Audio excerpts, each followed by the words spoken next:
Welcome home. We are WNST, AM 1570, Towson, Baltimore, and Baltimore Positive. We are positively into the holiday season, into the storytelling season, and it's always crab cake time here. The crab cake tour back out on the road, presented by our friends at the Maryland Lottery. I'll have Raven scratch offs to give away when we crank the tour back up, whether it's Coco's or Costas or Fadley's or State Fair, any of the places that you know we're going to be. We're going to be at Cooper's North as well as down in Fells Point, eating crab cakes, eating oysters. All of it brought to you by our friends at Jiffy Lube Multi-Care as well. And of course, our 26th anniversary oyster tour brought to you by Curio Wellness, Far and Daughter, and of course, Liberty Pure Solutions, 1-800 Clean Water. I'm getting to be old. There is a 40th anniversary documentary of my time. I bragged a couple weeks ago that I make some purchases on eBay of some old Houston Oilers stuff, some old Louis Aparicio weird stuff. I collect these weird rock and roll belt buckles. But the first belt buckle I ever had came on a Sears belt buckle in 1971. I probably got it 72, 73. This is it. This is my Baltimore Colts belt buckle. When I see it, I see John Zeman starting the band, playing the fight song. My dad taking me out to Memorial Stadium, and the first game I ever went to was the game after Johnny Unitas was dealt to the San Diego Chargers, and my dad was so pissed. At that time, Irsay, Schnellenberger, all of them, everybody, that he bought me a San Diego Chargers pennant for my wall. And I wind up falling in love with the Houston Oilers, as I've had Dante Pastorini on. I never had Johnny U on my show. Now, Johnny did the station several times talking to Bob Haney. I have those tapes from back before his tragic death, now almost a quarter of a century ago. But I do remember about 3 weeks before Johnny's death, I was on the field for a preseason game at the new stadium. And I remember Chris Redman had just gotten here, and I was always intimidated by John. I saw him at Towson games. If I saw him, I mentioned that I worked with John Stedman, and that kind of got me over. Got a smile out of John, which wasn't always the easiest thing in the world for me. And this is back when I had long hair. I was a rock and roll Hammerjacks guy too. But John never did the show. He never didn't do the show. I never asked him. I just was too intimidated to ask him. I figured, leave John alone. He's got enough people bothering him. I always felt bad with his hand and signing the autographs and all that. And I never had him on. Now, I regret it greatly, but I will say this on the eve of having his boy Joe Unitas on to talk about his book, that my last interaction with your dad, Joe, it won't make me cry. I think I can get through this and tell the story. But I saw your father on the sidelines every week during the Raven era. 96, 97, 98, 99, 2000 before he passed, right? And so he was always on the sidelines.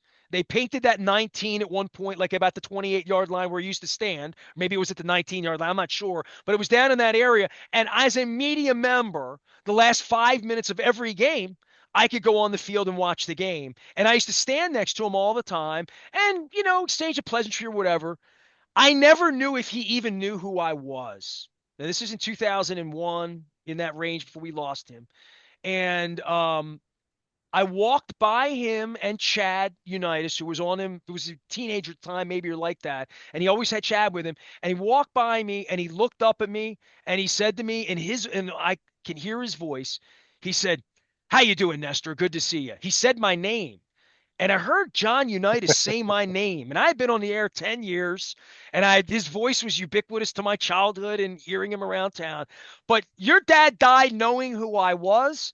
And to me, oh, dude, that was everything, man. Just the fact that he knew who I was, let alone that I never had him on the show. But Joe Unitas has inked a book about his dad, and he comes in from the Sin City, the fight city of Las Vegas, Nevada. How are you? It's good to have you on. I can honestly say I'm not sure I've ever had a Unitas on my show. Honestly, maybe Chad hung out here 20 years, 25. I don't know, but I don't think I ever had a Unitas on my show. Well, I appreciate you letting me be the first. Well, Thank you for the invite. you've been gone a while, right? I don't know a Yeah, whole lot about the family. I don't know many of you very well through all of this. It was a different era for me. I knew Artie Donovan a little bit more and some of John's teammates, Lenny Moore. We lost John so long ago now that it feels like if he had lived longer, I would have it would have been more fun to talk about the old times a little bit with him. I never had that chance. And I think any of you who are still alive who can tell that story, whether it's John Zeman, anyone that was around John in the orbit, there are stories that you want to tell, and now a way to tell it. Now I go out to Amazon, your book's out here, Joe. Yeah, no, I appreciate it. I didn't want to write it, to be honest. I, I I've been working on a screenplay that I've written, trying to get that made for a long, long time. And we just finished this huge rewrite, and this one writer contacted me, and she had tried to get a book done with my dad a long time ago. It never came to fruition. And then she contacted me, and I was like, I don't want to write anymore right now. And then she stayed on it, and I was like, okay, fine, we'll go ahead and do it. Now that it's all done, and looking back, and the process, and reliving some of those childhood memories, the lessons that I was taught by him as a kid, now being a parent, and passing those on to my own three sons, I'm really glad I did it. It was a great experience, and now there's something tangible that hopefully my boys can take, and one day when they become parents, maybe use some of those life lessons that my dad passed on to me. Well, I just think about great local stories in families, and I think of Cal Ripken and his dad's legacy and the Cal Senior Foundation and all that. But Cal wrote a book really early on after losing his dad. You maybe even his career study might still been going on at the time. Wrote a book in regard to lessons and the Ripken way and the Mm-hmm. Unitas way, and clearly we're in a different era. You know what I mean? Like, I remember when the team came to Baltimore back in 96, 97, and all the pissed off Colts fans in the 4100 Club, and, whatever the old set was. And Michael Olesker, my cranky old buddy's one of those people. And my dad was gone by then. I lost my dad in 92, so I never got to go to a Ravens game with my dad. But, like, even people like wanting your dad to be the offensive coordinator, and your dad saying, no, the game's a little different than it was for me, in the 60s, and how the game is perceived and how it's changed through all of this. That the stories of whatever it used to be need to be told. And that's kind of what I try to do here. And I think the life lessons is saying what made someone great then is still what makes them great now. But I think there was a attention to detail that happened back then, and certainly not an internet and not sort of the cultural awareness of football as much as everybody's a critic now in the modern era, and the game has gotten so big, that the fundamentals of what you're taught in a house maybe not different than what he brought to a huddle to some degree. Probably not at all. Uh, Knowing him, right? He was very direct about everything. But yeah, I mean, it comes down to, the biggest thing. One of the chapters in the book is about being disciplined in anything that you do, right? You're not going to have success if you don't have the discipline to put in the work day in and day out. Right? There's no shortcuts, none of this entitlement crap that we hear about so often nowadays. It's no, you got to go to work. If you want to do something, you got to do it day in and day out. Stay focused. Don't quit. Right? My dad had a famous line for us. He said, "Don't ever quit something. Right? It's a horrible habit to get into, and people do it every single day." For you, with these things you heard in your ears and things you may have been saying to your own kids or employees, if you have such a thing, or people that are important in your life that are foundational principles, if not beliefs, certainly habits, let's just say, right? Beliefs that lead to habits, right? Did you ever write them down? I mean, I've done a lot of Tony Robbins training. I mean, I come from a hard scrabble Dundalk background, building the business 40 years into this. My dad had some principles, and I haven't put that part of it together to put my dad's stuff he used to say. Some of it doesn't make, some stuff my mother said certainly doesn't make any sense years later, but things they did made sense. And I guess also the way they did things, not even what they said as much as what they did and how they conducted themselves. I've never written that on a crib sheet, but I've written a crib sheet for what makes me tick. And I Mhm. guess it probably wouldn't be too far off from what made them tick if I had to go back and do it that way. I didn't have a famous parents though. You know what I mean? I didn't have Right. Unitas to carry around to have them say to you, what did your dad teach you? Because your dad was clearly great. And the things that made him great, um, discipline. You mentioned being direct. That's an interesting way to put Johnny, and blunt might be the word now. I don't know, too blunt to some degree, politically incorrect or whatever it would be. But your dad was direct, if nothing else. Like I don't, he was a pretty straight shooting man, more so than you could be allowed to be in this Yeah, era, I think. absolutely. Yeah, and he used to tell us, hey, be direct, tell the truth. If they can't handle it, that's their problem.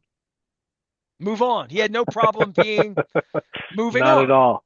Not at all. But no, I never really wrote it down like you're talking about until we got into this, right? Putting together the book and just thinking back about all these different things in my life and having him around and different shared experiences. I was like, okay. And then, just started, well, that's what that one was about. Well, this is what this is about for sure, right? Like I have just looking at it, doesn't cost anything to be nice. You don't have to be a By the jerk to way, people. Lenny Moore, I quoted him 2 weeks ago. I wrote a letter to the new owner of the Orioles, and I literally I used that quote. I attributed it to Lenny because I Mhm. heard Lenny say that at cocktail events every year. Ed Block, when he lost his boy, Leslie, the whole deal, for his foundation. Lenny used to say that all the time. It doesn't cost you a cent to be kind, to be nice to Yeah, people. yeah, and this is like earth-shattering news here. It's kind of common sense things when you start thinking about it, and just but to sit down and write it out, then oh yeah, of course not. Why wouldn't we do that? Right? Be a good teammate. Don't lie. Be disciplined. Um, you know, support. Make time for your children. And I get into things that he taught me about being a father and using those now with my own kids. But yeah, it was not a list, Nestor, that I like had, up on a wall somewhere that he had handed me years ago. It's something that just came to fruition as we were putting this together. But Joe it's Unitas is here. The that book, I want you to hold the book up here in a minute. Unitas to Unitas, Joe Unitas, as told to Christine Setting Clark. And we're going to talk forwards by Joe Namath and Dan Fouts. They played against them. So, my first ever Colts game, and I talked to Stan White about this all the time because he sacked Joe Namath and separated his shoulder, and it was right. Your dad was running around in the gold pants and the Bolt Thunderbolt helmet and the 19 on it with the Chargers at that point. How old were you then? I don't need to I date wasn't you. born. You weren't born. You were born after that. No, Okay. he I was conceived in San Diego. Okay. Fair enough. So you okay? I So was I you was I was born in '74, right? He retired after that '73 season. All right. No wonder you got that California look. You got that West Coast thing going on there. You're going back to your roots. So, from your perspective in your march with your father and these things he taught you clearly now, as I hear it and feel it into the 80s and into the 90s, you don't know a life where your father wasn't this incredible celebrity, right? Like, I mean, just everywhere he went, especially in this town, once he came back, you didn't know a life outside of Baltimore, right? Like, I mean, John was No, here. That whole, I mean, I spent my whole childhood going to Colts games and, he was always I mean, whether it was Johnny U lanes, I mean, we had a Colt lanes on Merritt Boulevard outside my house. I passed every day going to high school. And then obviously, the lounge and all the other things that the radio shows and then losing the Colts not too long after in real time in 84. And then the fight to get the team back. And he, they were all we had left. We didn't have the team anymore, right? And your yeah, childhood, dude, you were 10 years old when the team got yeah, that stripped out of sucked. here. That was horrible, right? We would go to we had season tickets. We would every Sunday, right? We'd go to mass in the morning, right? We'd come home from mass. He would pop up like two, three big buckets of popcorn on the stove, dump it into the brown grocery bag, and off we would go to the game. Me, him, mom, um, Chad. Yeah, yeah, Chad was around. He was born in '78. But Are you yeah, telling and me then Johnny and then Unitas all. popped his own popcorn for Oh for yeah, for Colts games? Really? yeah, heck yeah. I love So, this. This homemade is popcorn so much better than the stadium popcorn. We all know that. only thing you could do. It's only only way you get this is to get the book. Hold the book up for me and talk about how to get it and give everybody the whole lowdown on it, Joe. So can you see that all right? I see it perfectly. Yes, that's Okay. Johnny U right there holding you. Yeah, I was a teeny little baby. That was his bringing it in really close. Yeah, there you go. Life lessons learned. There it is. All right. Well, tell me Yeah. about like this putting this thing together when it started to get it done, and literally these life lessons that you had to write down for the very first time. You're inspiring me, Joe. Watch out. You know, my dad, I'll start hearing my dad in my ears and thinking, what did he really say? And what did he really mean? And at 56, and I guess you were well into your 40s before you thought about this, right? Yeah, I mean this again, this was just brought to me, this idea by Christine, probably, I don't know, 2 or 3 years ago. Like I said, initially I was like, nah, I'm not doing it, not interested. And then she kind of came back around again and we talked about it a little bit more and I was like, Why were you okay, if not I'm interested? Maybe exploitative a little bit, like, nah, it just doesn't need to be done. no, well, I started writing this movie script, Nestor, back in 2006 when Johnny U, the Tom Callahan book came out. Did you read that? I have that on my shelf. Yes. Yeah, best book ever written about my dad. Okay. So I got the rights to that from Tom and went to work to start writing this screenplay. Right, and it's evolved over the years. I mean, it's gosh, we're almost at what almost 20 years now that I started. But I just finished this big rewrite, right? Like in 2022 when she came to me, and that's when I was like, no, I'm not interested in writing right now. And then she came back, and we decided, okay, well, if we're going to do it, it's got to be. I had to figure out some way that would make sense for me to want to do it. So I said, okay, here's what we'll do. We'll do life lessons.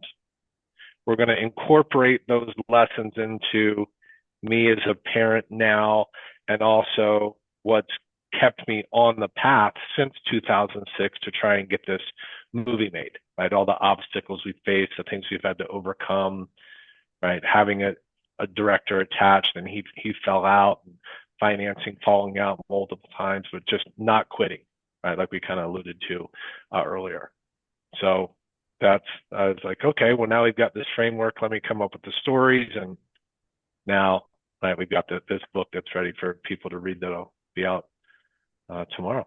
Well, you had to have a purpose for it, right? Like literally to put Yeah, it I wasn't together just going because to it's write a not book just to just write a book. for, It's a very solitary thing to do. It's very time consuming. It's incredibly emotional to write about yeah, anything that's this close to you that you almost from a psychological standpoint, it's like a stove you don't want to touch because it gets hot and you know and I would have to think that through to think through my father and writing that through at this point in my life, even though I'm sure my father gave me lessons that, and it's not, you're not getting rich doing this, right? I mean, it literally, I don't think anybody's writing a book thinking they're going to make $1 million because I assure you as an author of three of them, you're not. but, no, but at some the point it becomes a calling, right? And until it becomes a calling, you shouldn't do it. I would tell anybody that.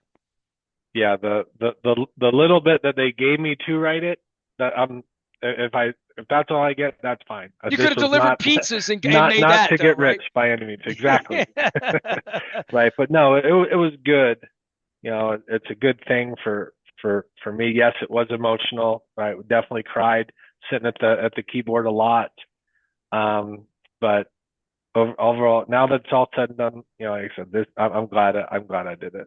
You're not going to make me cry reading this book now, are you? No, Maybe. probably not. Okay, good. You'll All right. laugh. You'll be like, God, Joe's an idiot.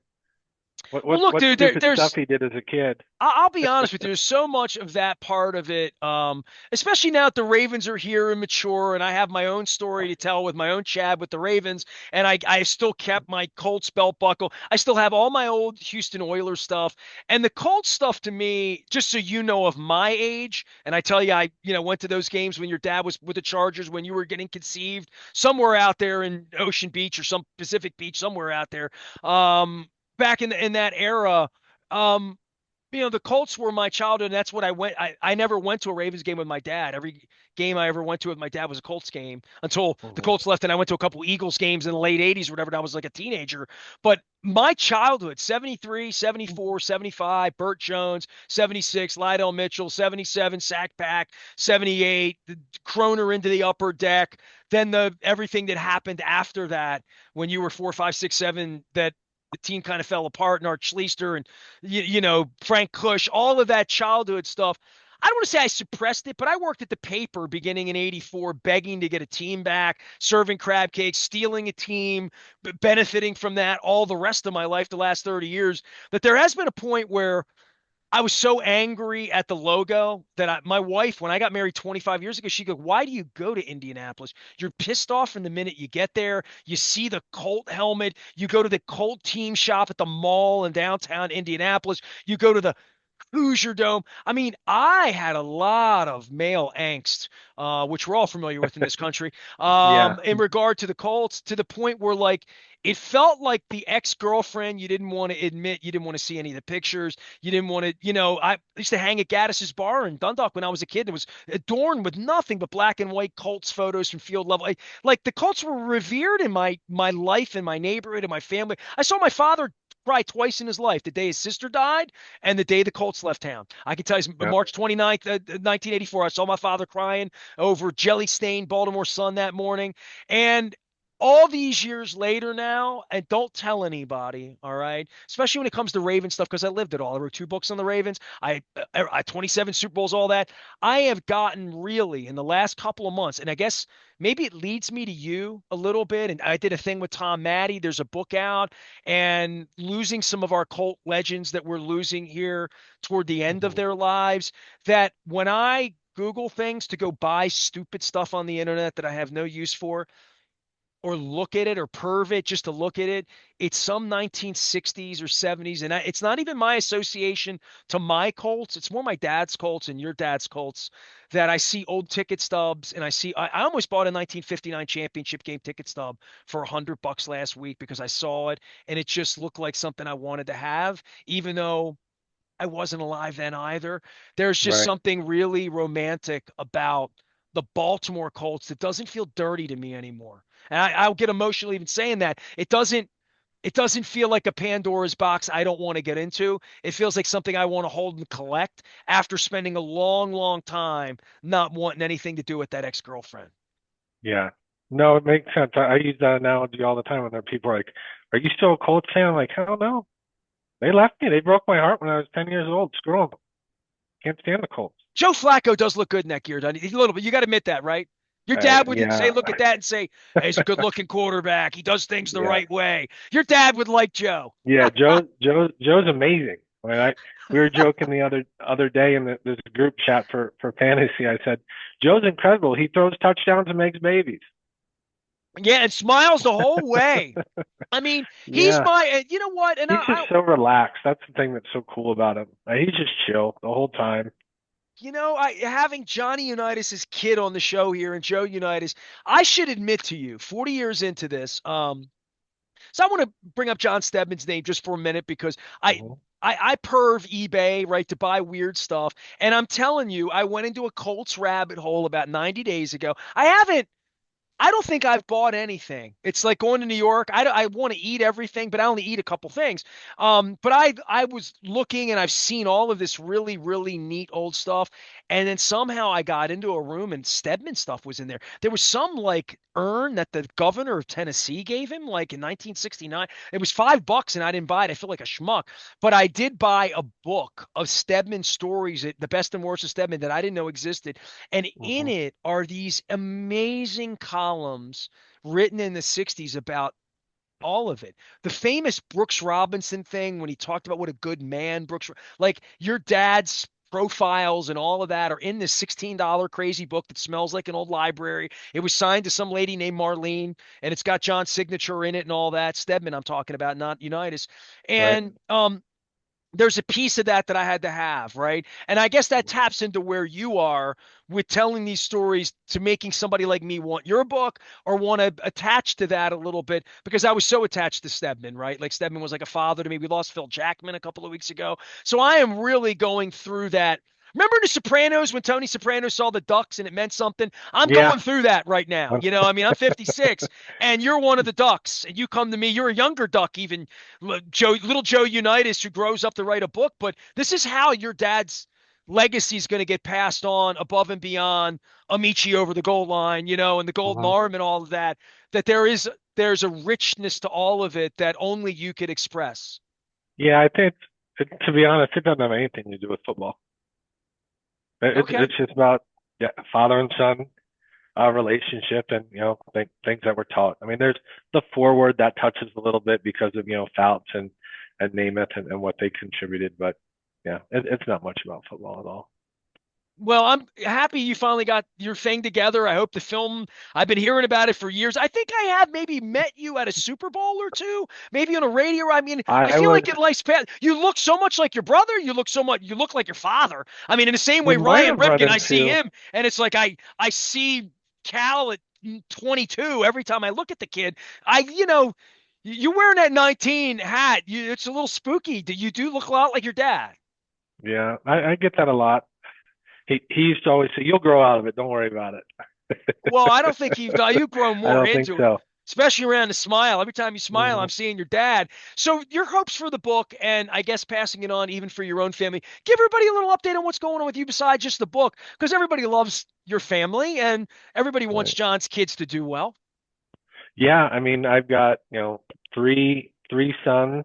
One is in his late 20s, living in LA and working in the music industry for Sony, doing great. He's out there discovering talent and signing them.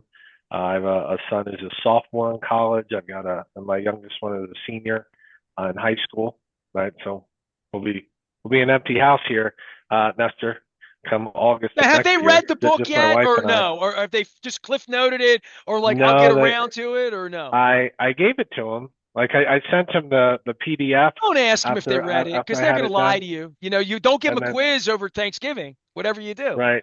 So the oldest one, he texted me and say, "Hey, I just finished it," and he actually used the line in an office meeting. It doesn't cost anything to be nice. So He that's told that me was about his that. tip. That was his tell that Grandpa Yeah. was alive. Either that or he just read the chapter headings. Well, that would be a uh, funny, funny thing. Like at the Thanksgiving to honor your father, that everybody has to get up and read one of his life lessons to right. everybody. That I want to be at the Unitas table for that. Share that one out. That'll be a good thing to sell your book. Put that out on the internet when that's Yeah. well. I mean, the wisdom that is passed down through this. I want to promote the book. Hold the book up one more time. Unitas to Unitas. Life's lessons passed down from father to son. Show everybody that book and tell them where they can get it, Joe. So I've been told it's already out in local Baltimore stores, and then Amazon, Barnes and Noble has it. It's a click away, basically, right? Yeah, yeah. I mean, what Amazon doesn't have, has everything, right? Anything we What can would your kind old of go man to. make of the internet? Tell me the truth. What would he make of it? He probably wouldn't use it all that often. He'd be out He, strategizing it somehow, right? what's funny? I have some typed letters from him that he sent to my acting teacher when I was in LA in the early, like very, very early, like 2000, actually it was 2001, because he was going to come out to LA. I was getting married. My wife and I were getting married on September 28th, 2002, and Oh, he passed away on September 11th, 2022, or excuse me, 2002, right? So, but he and my acting teacher had some correspondence back and forth prior to the wedding, and we were going to go and play golf with my teacher who was from Virginia, and he loved my dad. He's like, your dad was my idol as a kid growing up, and it's just I tell the story about how I just happened to come into his acting school. It's pretty cool, but so yeah, he actually sent me, my acting teacher sent me the letters that he and my dad had going back and forth. And the thing that's funny, you asked me about would he even use the internet. All the letters that he wrote, they were all capital letters. The whole thing was caps lock.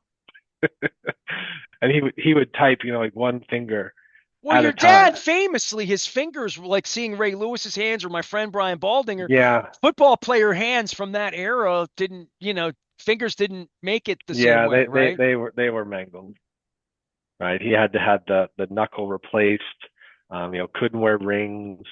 Signing Although autographs too. Isn't that something that these kids all want rings, that they, and like, he earned the rings but couldn't even wear them, right? There's something yeah, about that, he right? wouldn't have worn them anyway. He didn't care about that stuff. Yeah, he didn't he just I would say anybody ask me about Johnny, I say he's one no nonsense man. You know what I Yeah, mean? Like he did not have time for fools, as far as I could tell, right? yeah, but to your point about his hands, I remember when at the end of before he passed away, you can see on the screen he used to have to hold the pen like this To to sign try autographs, and right? sign. Like Yeah. this finger would not bend. I just like held it in there. But I That's why I swear never ask him for an it was autograph. I'm perfect. like, yeah, I don't even have a selfie with him. I had so much respect for your father that I left him alone. And I think I've said that out loud 1,000 times. Because, like, how did you not have Johnny U on the show? I'm like, I just never wanted to bother him. I felt like everybody bothered him. And I felt like when he's running around at Towson games, and inevitably that must have been you. It must have been you as the little kid out there when Terry Truax was coaching in 19, whenever it was, 87, 88, during that era of basketball. You must have been 13 years old. It would have been You were the Chad and one I out there and at Conway Towson Page. Center, and Yeah. I wasn't going to be the 10,000th person that went up and said, your dad was my idol, but you probably heard that every day of your life, right? I mean, you've had the last name to carry with you. That's a very common thing, but very uncommon for the rest of us to say, your dad was my idol growing up. That was not the first time you heard that. Yeah. No, it was, not to be arrogant, but it was common. You grow up in it, and but it's nice. It's great to hear that. I mean, I still, in my line of work, I'll still have people, when I introduce myself to say, "Hey, I recognize that last name. Are you related?" I'm like, "Wow, he hasn't been here. He passed in 2002. 22 years later, and people are still asking. So that's pretty awesome. Makes you feel good." Well, my old man loved your old man, even though he loved Ordell Bracy more. And I've told Ordell that. I wouldn't have told John that. I probably would have admitted that to John. John probably would say, good, Ordell was a good man, but my dad, when I was a little boy, so that Johnny was gone. I'm talking 74, 75. I went to every game with my dad when I was 6 years old, 7 years old. Just all of that. Mercury Morris, I remember all of that. And my dad thought himself clever. He wasn't, if he was here now, it's like, we weren't as clever as you thought you were. But he would always try to explain to me, unite us. Unite. I didn't understand what unite meant, like United Auto Hmm. Workers. Or my dad was United Steelworker, right? Unite us, Johnny. Unite us, and the plane that would fly over saying "Unite us" to bring us together. So I'm glad Yep. your dad's bringing us together all these years later. I'm glad the book is out, uniting us, unite us to unite us, and that's just UNITAS, the way God meant for it to be. Life's lessons passed down from father to son. Joe Unitas is my guest, as told to Christine Setting Clark. Forwards by Joe Namath and Dan Fouts, a couple of Hall of Famers there, and former guest on my program as well, even though John didn't come on. You are the first Unitas to unite us, Joe. And I hope folks go out and buy the book and get your dad's life lessons and your family's good name. And I hope you have fun out there in Vegas, and you're going to have better weather this winter than we're going to have. Are you going to be back here signing or doing any of that kind of stuff this winter? No, nothing's planned for that at this point. If it comes up, I mean, I certainly could. I like getting back to Maryland. I don't have that opportunity too often. I would definitely come though. Chad is still there. He's down in Annapolis. I'd go see him and my sister-in-law and my two nephews. That'd be cool. Well, But yeah, anything that I've brings the gotten old soft, memories together, Nestor. I'm for, dude. Yeah, So yeah, I've gotten soft with that cold weather, buddy. Right, I do yeah, not do it anymore. yeah. Once they find the West Coast, they find it hard to get back here. It It is, is cold man. during the holidays and all that stuff. Joe Unitas is out there. His book is available anywhere good books are sold. Unitas to Unitas, and it has a blue and white cover, just like John Stedman's Yeah. book had in 1974. We are going to be getting up on the holidays here, taking the Maryland Crab Cake Tour out on the road. Brought to you by our friends at the Maryland Lottery. I'll have some scratch offs to give away during the Crab Cake Tour. All the dates up at Baltimore Positive. And getting through and marching through all sorts of stuff here in football season as Lamar goes for MVP, or as they say, MV3. We are WNST, AM 1570, Towson, Baltimore, and we never stop talking Baltimore positive.